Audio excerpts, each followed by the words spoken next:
All right, y'all. So I think I lost some footage here. So just so we can get this wrapped up, let's go ahead and go over what I experienced since I have installed the Stinger Heigh10. The head unit most definitely, sorry, the the head unit most definitely has done a lot. I can tell you right now that even though I thought my signal was flat going into my DSP, it was definitely lacking some low end, and I have some room measurements to show you guys. All right, y'all, let's get in here and let's take a look in RU and see what the response was with going through the stages of what I had going on. Now, I think there was a little bit of mishap, so I think I may have left some EQing on that was done by air, that was not done by microphone, but I'm going to show you what really makes the most sense and most important to me, because the rest can obviously be EQ'd out, or the inefficiencies are going to be getting taken care of, especially as I split this from being a passive two-way to a active three-way up front. So this was the response that we have here, and this was the LCI, so the stock head unit LCI to the amplifier. All right, now keep in mind, I am using 1/1 smoothing on here. Usually when I go over this type of stuff, I like to show it in 1/6. It makes it easier for you to kind of see. I did this for a reason, just to kind of make things easier. So this was the response here with the LCI. Then I added the DSP to there, and that was the response that I got. Okay, now I did remove some frequencies out of the mid band, and obviously you're seeing it there. And I also did cut off some of the low end, so that's why I lost some of this low end extension.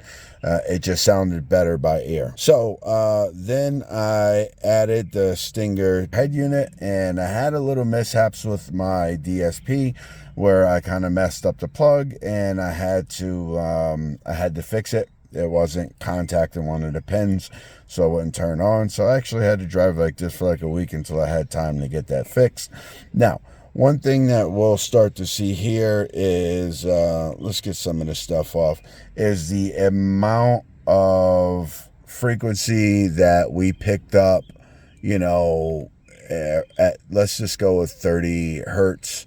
Okay, there we have what, 76.9, so 77 decibel.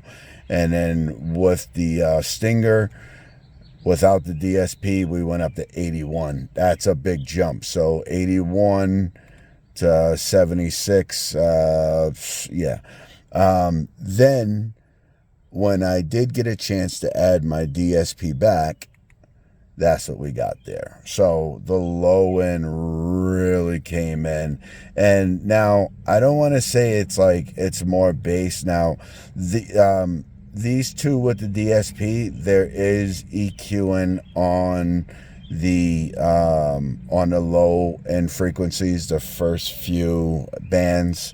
I did pull some out because this little shallow 10 just can't take all of that beating, but we can see how much we gained here. Let's just go ahead and drop this one. We can see how much we gained over the LC7 to the Stinger with the DSP. All right, at 30 hertz, once again 84 decibels to 76 decibels. So I'm no mathematician, but and you can hear that. You can hear the bottom end has woken up. Now over here in the mid region, like I said, I think that's due to me moving bands around on the head unit, but there is no inefficiency up here in the sense of, I mean, I'm missing my mid-range, and that's typical for a two-way. This will all be taken care of, but this is what I really wanted to show you guys here that I gained. And overall it sound much better, and there is definitely much more to come. Oh, another thing I wanted to show you guys real quick while I had did that, I also added in the controller for the DSP. This is the Down for Sound DSP. I have not switched over to the Helix yet, and that's due to maybe me using it in another vehicle or what so have you, but I did put this in here. I did swap this out from being a regular cigarette lighter to it has 3 USBs, so USB A and 2 USB Cs, and it is high speed, so it does do the very fast charging, and I can turn the voltmeter off if I want. But I thought that was a cool touch. And then also in my glove box, I added another USB high that one's like 100 watt in there, so that one will definitely charge like a laptop or something like that. And then also here is the HDMI, and inside here is an optical to come out to here for future upgrades down the road. Anyway, I hope you guys like that. Please like, comment, subscribe, share. Let me know if there's anything else that I had missed that you had wanted me to go over. The head unit is jam-packed with, just different things, right? I mean, you can go in, we showed all of this stuff here, right? EQ'd, we show all of that. Crossovers, we showed time correction, right? Some presets. I don't have it hooked up at HDMI, and like I said, this has wired CarPlay or Android Auto, but I did pick up a wireless adapter, and this one's supposed to be pretty high quality.